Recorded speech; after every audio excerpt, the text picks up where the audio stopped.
के पास सरयू नदी दोनों किनारों पर उफनती हुई बह रही थी। महाकाय तांत्रिक कौशिक ने तेज गति से बहती हुई नदी में नन्हे से घनश्याम को झोंक दिया। घनश्याम की मृत्यु की कल्पना करता हुआ कौशिक उन्माद से अदृश्यहास हो करने लगा और पागलपन की बातें इधर उधर दौड़ने लगा। अचानक वह एक वृक्ष से टकराया और वह वृक्ष प्रचंड ध्वनि के साथ गिर गया। उसी के नीचे दबकर कौशिक ने कुछ ही पलों में जीवन की आखिरी सांस ली। घनश्याम सरयू की तीव्र गति के साथ बहने लगे। नदी के उन्मत्त लहरों को अपने बाहुबल से पार करके मात्र 11 वर्ष के कोमल बाल ब्रह्मचारी लगभग 12 कोस दूर सरयू नदी के उस पार पहुंच गए। अब उन्होंने अपना नाम बदलकर नीलकंठ रखने का निर्णय लिया। अपने उद्देश्य की ओर आगे बढ़ने में गृहत्याग ही उनका महत्वपूर्ण कदम था। आज वे इसी कारण संतृप्त थे कि वे लौकिक बंधनों से मुक्त थे। वे बाहर आते ही अपनी दिव्य मस्ती में मस्त होकर सरयू नदी के किनारे किनारे चलने लगे। वर्षा की बौछारों से भीगते हुए वे अत्यंत तीव्र गति से अपने लक्ष्य की ओर बढ़े जा रहे थे। पैरों में कांटे कंकड़ चुभने का उन पर कोई प्रभाव नहीं था। वे देहातीत अवस्था में आषाढ़ के घनघोर मेघ की गर्जना के साथ मल्हार राग में श्रीमद् भागवत के गीत गाते हुए आगे बढ़ रहे थे। मोर की महक, कोयल की कूक, चारों ओर फैली हरियाली इतनी शोभायमान थी कि मानो नीलकंठ के स्वागत में प्रकृति पूर्ण सौंदर्य के साथ झूम रही हो। नीलकंठ का सौंदर्य भी आज और निखर रहा था। उनके हाथ में तुलसी की माला, काले घुंघराले बाल, तेजस्वी मुखाकृति और आंखों में ध्येय तक पहुंचने की दृढ़ता थी। इसके साथ ही उनके चरणों की गति में लोक कल्याण का भाव झलकता था। लगभग 2 कोस चलने के बाद नीलकंठ के रास्ते में एक विशाल वटवृक्ष देखा। वटवृक्ष के नीचे पद्मासन लगाकर वे ध्यान मग्न बैठ गए। जब वे जागे तब उन्होंने देखा कि हनुमान जी स्वयं उनके सामने विराजमान थे। नीलकंठ वर्णी ने पूछा, हे पवन सुत, आप कब आए? महाराज, आपका नित्य दर्शन करना मेरा नियम है। हनुमान जी ने कहा, नियमानुसार आज मैं अयोध्या में आपके घर गया, परंतु आप वहां नहीं थे, अतः सरयू तट पर आया, वहां भी आपको नहीं पाया। फिर ध्यान में देखा तो आप इस तरफ आए हैं, ये जानकर यहां चला आया। अब यदि आज्ञा हो तो आपके साथ आपकी सेवा में रहूं। नीलकंठ ने कहा, अभी तो अकेले ही विचरण करने का विचार है, इसलिए जब मैं आपको याद करूं तब आइएगा। अयोध्या में स्वजनों को मेरा कुशल क्षेम कहिएगा।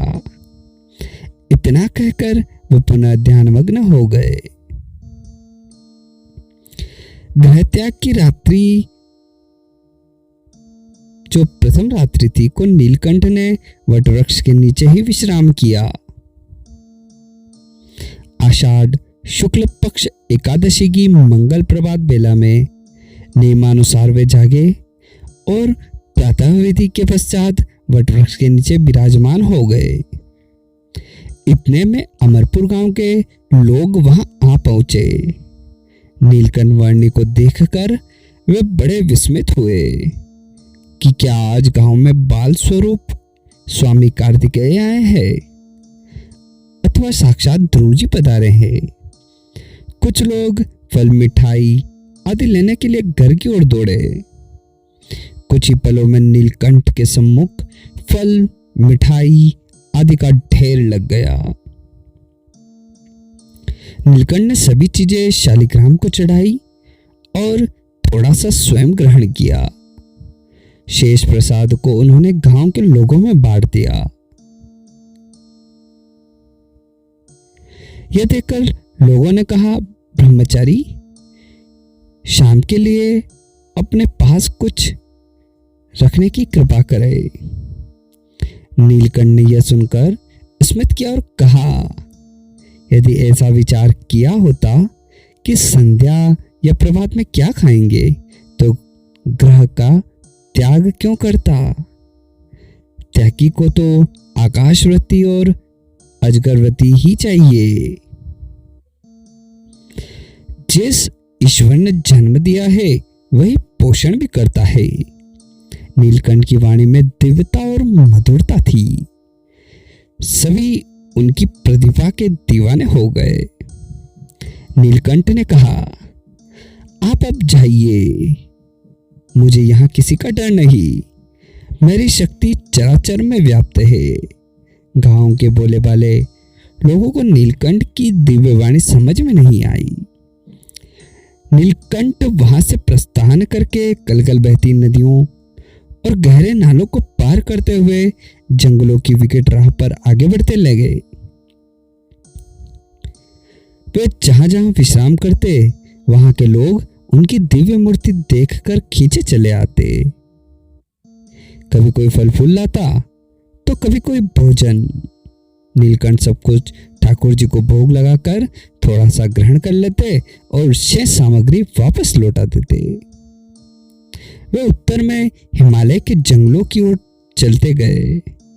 उनके मन में माता पिता, भाई भाभी, मित्र आदि किसी का स्मरण तक नहीं था। स्वस्वरूप का स्मरण करते हुए वे शीघ्रतापूर्वक चलते जा रहे थे। कभी कभी वे पीछे मुड़कर भी देख लेते। मन में भय रहता कि शायद कोई घर से मुझे वापस लेने के लिए ना आ जाए। नीलकंठ चलते ही जा रहे थे। गहन अरण्य में मूसलाधार बारिश के बीच कांटों कंकड़ों की परवाह किए बिना उनके पांव आगे ही बढ़ रहे थे। न पैर में जूते थे न सिर पर छत्र। स्वयं साक्षात परमात्मा होने पर भी तथा उन्हें तप करने की कोई आवश्यकता नहीं होने पर भी अनंत लोकों का कल्याण करना ही उनके तप का उद्देश्य था। अयोध्या में घनश्याम के गृह त्याग से सारा वातावरण शोकाकुल था।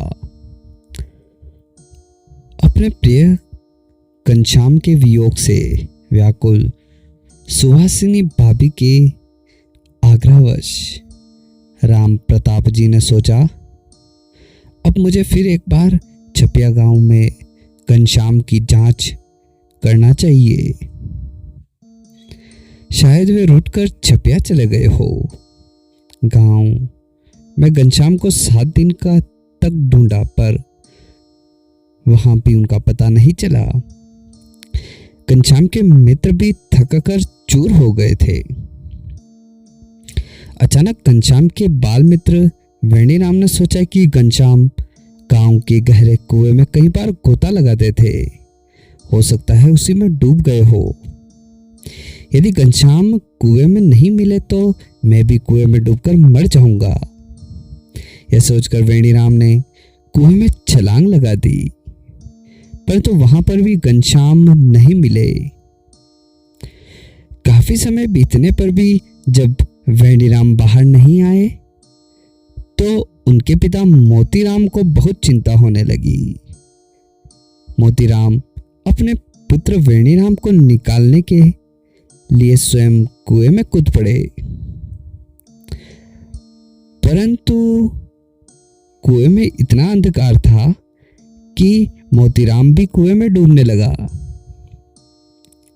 जब पिता पुत्र दोनों बड़ी देर तक कुएं से बाहर न निकले तो वेणीराम की माता और उसके मामा वहां आकर सिर पटक पटक कर रोने लगे। उसी समय घनश्याम ने कुएं में उन दोनों को दिव्य स्वरूप में दर्शन दिया। कुआं प्रकाश से भर गया। घनश्याम ने धीरे से वेणीराम और उसके पिता मोतीराम को कुएं से बाहर निकाल दिया और तुरंत अदृश्य हो गए। वेणीराम घनश्याम का दर्शन पाकर धन्य धन्य हुआ। घनश्याम का एक अन्य मित्र था जिसका नाम रघुनंदन था।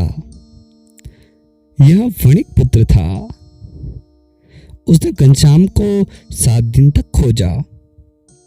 अंत में जब वे न मिले तब अत्यंत उदास होकर उसने सोचा, घनश्याम के बिना जीवन जीने में क्या आनंद।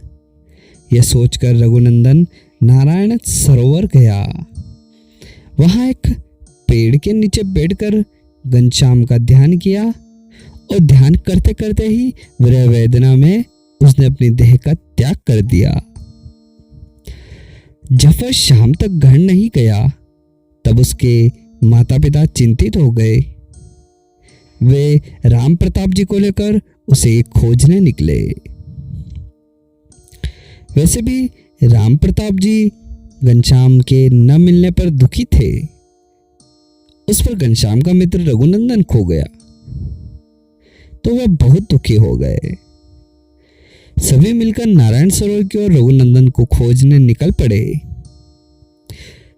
तीनों का दुख देखा तो उसी क्षण हनुमान जी प्रकट हुए और उन्होंने आकाशवाणी के रूप में जानकारी दी कि आपके छोटे भाई तो वन में तप करने गए हैं।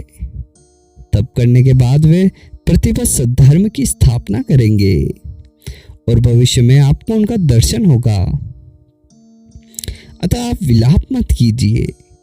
यह सुनकर राम प्रताप जी का मन अत्यंत शांत हो गया। वे आम के वृक्ष के समीप पहुंचे जहां रघुनंदन अचेत होकर पृथ्वी पर पड़ा था। रघुनंदन के माता पिता शोकातुर हृदय से आकंद्र करने लगे। उनका रुदन सुनकर घनश्याम आकाश मार्ग से पधारे। उन्होंने दिव्य स्वरूप में प्रकट होकर रघुनंदन को पुनः जीवित किया और उसे उठाकर कहा, रघुनंदन, मैं कहीं नहीं गया हूं। तुम जब भी मेरा स्मरण करोगे मैं शीघ्र उपस्थित रहूंगा। अब इस तरह प्राण त्याग कभी नहीं करना।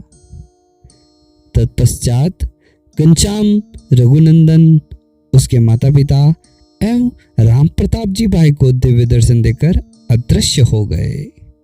नीलकंठ विचरण करते हुए लोधेश्वर पधारे जहां पर लोधेश्वर महादेव का मंदिर है और लोधेश्वर नाम का एक सरोवर भी है। सरोवर में स्नान करके नीलकंठ ने महादेव जी के दर्शन किए। मंदिर में रात्रि निवास करके जैतपुर तथा फतेहपुर होकर नैमिषारण्य आए। नैमिषारण्य में चक्रतीर्थ नामक सरोवर है। सरोवर के चारों ओर अनेक मंदिर विद्यमान है। हजारों वर्ष पूर्व सूत जी ने शौनकादि ऋषियों को नैमिषारण्य में जो भागवत कथा सुनाई थी, उन सभी तीर्थ स्थानों का दर्शन कर नीलकंठ उत्तर की ओर आगे बढ़े। मार्ग में सहेजापुर और बरेली होकर वे महावन में प्रविष्ट हुए। मार्ग अत्यंत विकट था। महावन में इतने घने वृक्ष और झाड़ियां थी कि दिन में भी घोर अंधकार छाया रहता था। बाघ, सिंह, लोमड़ी, हाथी आदि असंख्य जंगली हिंसक प्राणी इस वन में घूमते रहते थे। सांप, जंगली सुअर, जंगली उल्लू, बिच्छू आदि से जंगल भरा हुआ था ऐसा निर्जन वातावरण था कि जंगली प्राणियों की दहाड़ से शरीर कांप उठे, परंतु नीलकंठ इस घोर जंगल में अनासक्त भाव से निर्भय होकर चलते ही रहे। मार्ग अत्यंत भयानक था। रास्ते में एक से अधिक एक घने जंगल आते रहते थे। नीलकंठ ऐसे घने जंगलों में स्थित एक वटवृक्ष के समीप पहुंचे। वृक्ष के नीचे उन्होंने कुछ तपस्वियों को देखा। उनके पास जाकर उन्होंने पूछा, हे तपस्वी संतों, आप सभी यहाँ क्या कर रहे हो? यहाँ से कहाँ जाओगे? एक तपस्वी ने कहा, वर्णिराज, हम हिमालय में तप करने जा रहे हैं। हमारी इच्छा तप करके भगवान नारायण को प्रसन्न करना है। मोक्ष प्राप्त करने के लिए उत्तर में हिमालय में जाकर कठोर तप करेंगे। तत्पश्चात तपस्वियों ने नीलकंठ से पूछा, वर्णिराज, आप इस विकट वन में अकेले क्यों आए? हम तो इतने सारे लोग हैं, फिर भी रात्रि के समय हमें जंगली पशुओं का भय हमेशा रहता है। आप इतने निर्भीक होकर कैसे घूम रहे हैं? आप कौन है? क्या आपको बाघ, शेर, जंगली हिंसक पशुओं का डर नहीं लगता? केवल कौपीन धारण किए आप घूम रहे हैं। रात्रि के समय क्या आपको ठंड नहीं लगती? इन प्रश्नों का उत्तर देते हुए नीलकंठ ने कहा, हम तो आत्मा है, देह और घर परिवार से परे है, काम, क्रोध, लोभ आदि दोषों से रहित है, सच्चित आनंद स्वरूप अक्षर से भी परे है, तीन अवस्था, तीन देह और तीन गुणों से भी परे है। हम तो सर्वोपरि दिव्य मूर्ति है। हम भी हिमालय की ओर जीवों के कल्याण के लिए जा रहे हैं, परंतु आप सब तपस्वी प्रकट भगवान के साक्षात्कार बिना मोक्ष की प्राप्ति कैसे करोगे? तब करके दुर्बल हो जाओगे, फिर भी प्रकट प्रभु को पहचाने बिना मोक्ष नहीं पा सकोगे। यह सुनकर सभी तपस्वी दंग रह गए। उन्होंने पूछा, है वर्णिराज, प्रकट प्रभु कहाँ मिलेंगे, कब मिलेंगे और मोक्ष प्राप्त कैसे प्राप्त होगा? नीलकंठ ने कहा, आपका भाव सच्चा हो तो आपको प्रकट प्रभु यही मिल जाएंगे। उन्हें पहचान लेना, आप सभी का मोक्ष तत्काल हो जाएगा। नीलकंठ की वाणी सुनकर सभी तपस्वी अत्यंत प्रसन्न हुए। वे नीलकंठ में ही नारायण देखने लगे। उन्होंने नीलकंठ के साथ चलना निश्चय कर लिया। सभी तपस्वी मार्ग में उनकी सेवा के साथ ही उनका उपदेश भी सुनते रहते। नीलकंठ उनकी सेवा और श्रद्धा से प्रसन्न हुए। उन्होंने तपस्वियों को भगवान चतुर्भुज नारायण के रूप में दर्शन दिया। सभी तपस्वी आनंद विभोर हो गए। एक दिन की रात के समय तपस्वियों के साथ नीलकंठ एक वटवृक्ष के नीचे पहुंचे। चारों तरफ बाघ, सिंह, जंगली पशुओं की गर्जना सुनाई दे रही थी। झिंगुर की आवाज, सांप की फुटकार और उल्लू की चीख रात को अधिक भयावह बना रही थी। सभी तपस्वी डर के मारे वटवृक्ष के ऊपर शाखाओं में अपनी अपनी झोली बांधकर उसी में सो गए थे। नीलकंठ वटवृक्ष के 20 कदम दूर जमीन पर ही बिना कुछ बिछाए सो गए थे। अचानक अर्धरात्रि के समय एक भयानक जंगली भेड़िया वहां आया। जोर से चीखकर जमीन को सूंघता हुआ वह नीलकंठ के आसपास प्रदक्षिणा करने लगा। फिर उसने वृक्ष पर बंधी हुई झोलियां झूल रहे वैरागियों को देखा। सभी इतने भयभीत हो गए थे कि जड़वत होकर झोली में पड़े पड़े नीलकंठ को भगवान के स्वरूप में याद करने लगे। सुबह हुई, भेड़िया उठ खड़ा हुआ। एक बार फिर वह वृक्ष की डालियों पर टंगी झोलियों की ओर देखा और जोर से 2 बार पूंछ पटक कर चला गया। इसके पश्चात सभी तपस्वियों की वृत्ति नीलकंठ में स्थिर हो गई। नीलकंठ ने उनका कल्याण किया और वे बद्रीनाथ की ओर आगे बढ़े।